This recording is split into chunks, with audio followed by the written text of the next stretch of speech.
James Bond means a great deal to many people. Also, has always meant a great deal to me, and I sort of feel quite an attachment to it. And it came down to the fact that we're doing Casino Royale. We're starting again. The conceit of the movie is that we can begin again. We can start to understand this character, and as an actor, that's too big a challenge. He's one of the biggest icons in cinema, and just the challenge, really, just the challenge to say, come on, let's have a go at this, see what we can do with it. Welcome, Martini. Shaken or stirred? Do I look like I give a damn? So that was the line from the script for Casino Royale that convinced the very skeptical, very prestige film-focused Daniel Craig to entertain the role of a lifetime as the one, the only, Bond. James Bond. It was that subversive sentiment prominent throughout Casino Royale's screenplay, which showed Craig that after 40 years of making these movies, the Broccoli family and Eon Productions were choosing to break from tradition, wipe the slate clean, go back to the roots of the character found in the first ever written Bond story by Ian Fleming, and try something new. But I'm not here to talk about how the Bond franchise got to Casino Royale, how the original 1953 novel was bought and sold and adapted across half a century of uncertainty. Yes, it's Mr. Bond, isn't it? Yes, if you'll be good enough to sign here, sir. It's a fascinating saga, but one that's been told and been told better than I can tell it. Oh, you're a legend, old boy. Card sense Jimmy Bond, they call you. I knew you right away. I didn't know I had that much of a reputation. What I want to talk about today is how the Bond franchise got to Daniel Craig. Why him? Who was he? And what kind of mark was he making for himself as an actor up until that point that got him picked over a short list of heavyweights for what was already for decades one of the premier film franchises in history? And, well, to answer that, of course, we have to start at the beginning. There's a young man, English, at the Prince of Wales School. I'd like you to have a look at him. I'll get back to you, Professor, as soon as I have something. Do that. What you're watching is the 1992 John G. Avildsen film The Power of One, set in the 1930s and later the 1940s under apartheid in South Africa, and the first shots of any feature film to bear witness to what was at the time a 23-year-old Daniel Craig, straight out of conservatory in London. Can you do this, sir? He played Sergeant Botha, and for a feature film debut, the role was significant. I owe you something, you little bastard!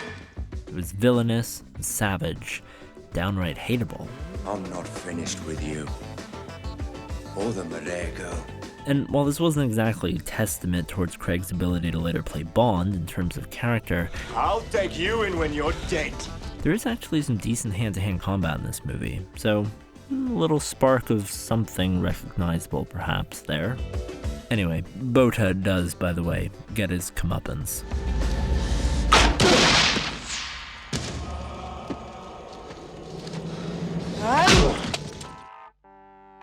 It was 4 years later, though, in 1996, when Craig really broke out and started to get seen, via the BBC limited series Our Friends in the North. The show also starred Mark Strong and Ninth Doctor Christopher Eccleston. Medium, pathetic. All excellent. And this was also where casting director Debbie McWilliams, who had been working with the Bond franchise since the days of Roger Moore, first discovered Craig, acutely aware that for such a massive role, sure, you'll always have to consider the big names, but if you're looking for someone who will surprise you, you have to journey off the beaten path. There you go. Meal free for you. Apple and date slice for you. Hot chocolate coming up. Reflecting back, McWilliams described Craig like this. She said, he's lit from within. Whatever scene he's in, on stage or on screen, he's completely captivating. A character actor in the body of a movie star.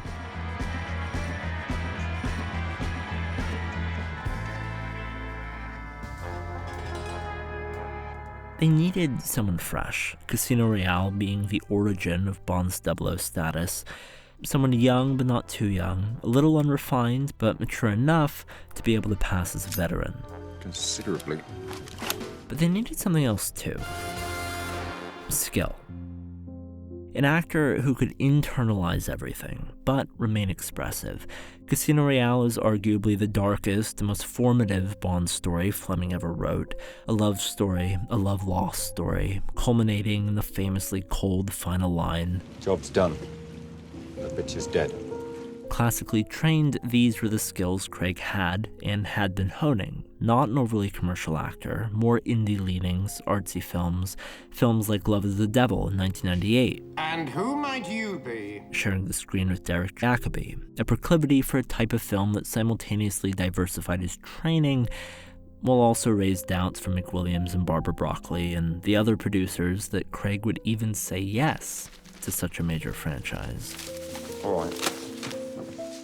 However, there was still another phase to Craig's early career that perhaps provided some hope.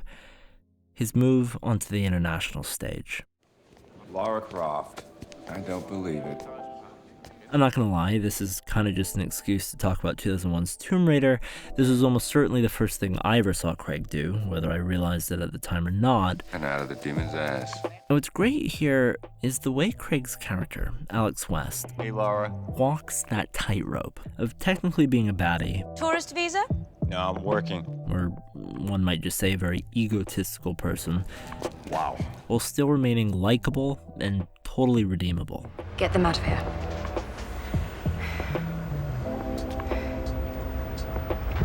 You just hurry. All qualities, frankly, integral to at least his version of 007. Take the next one. There isn't enough room for me and your ego. Oh yeah, and you know what else was integral?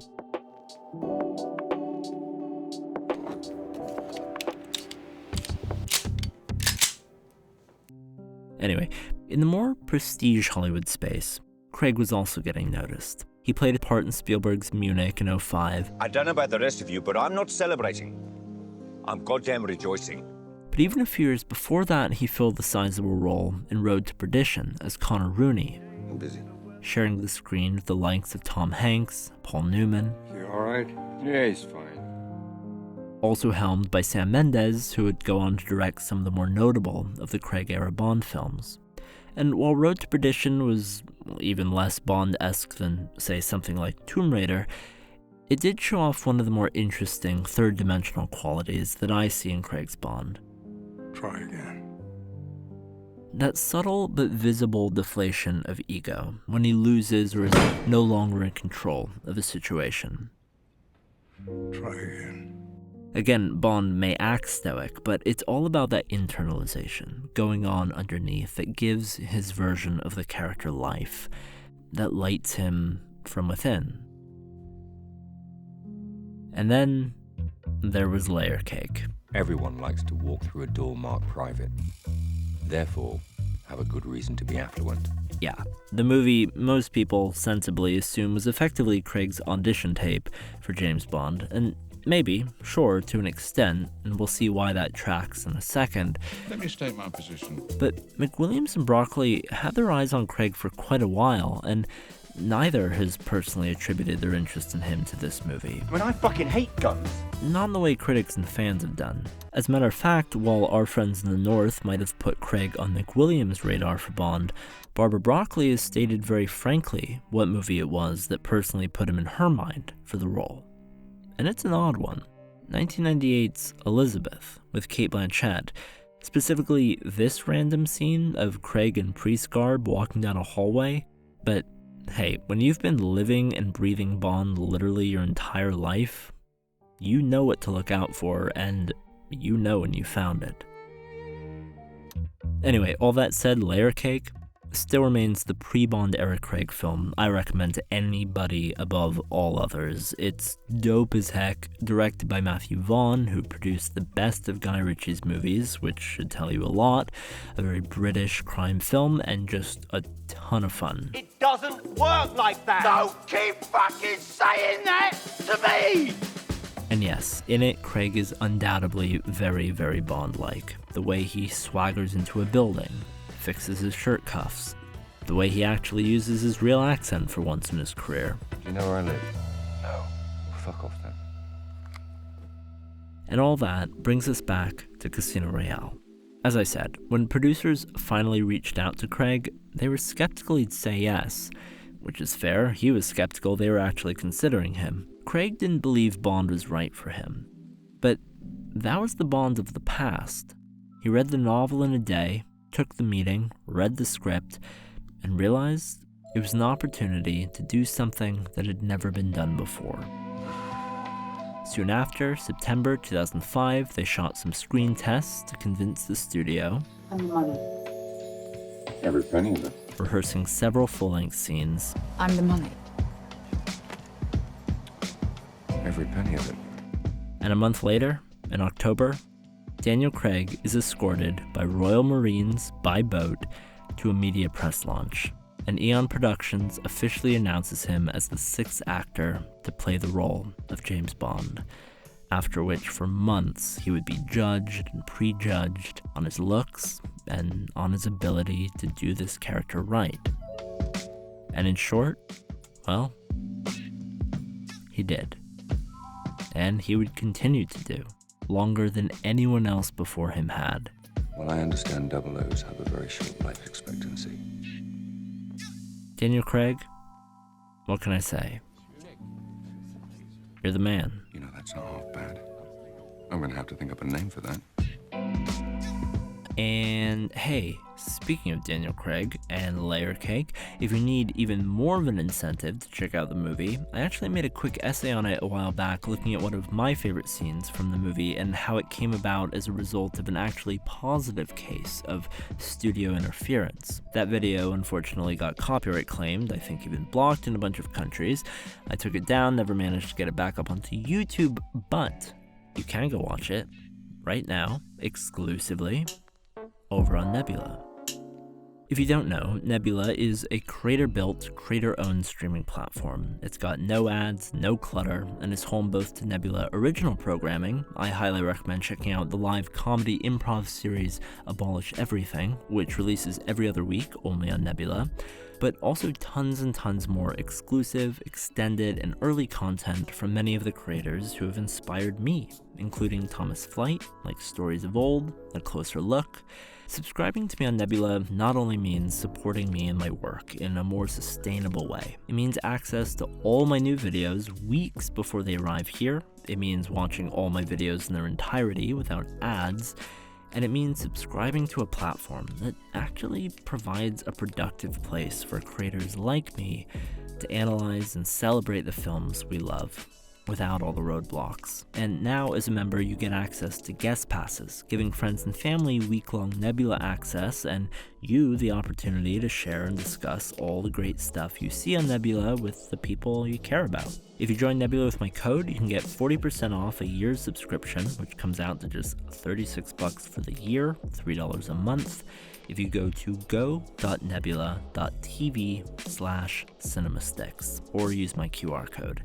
I'm Danny Boyd. I hope to see you there.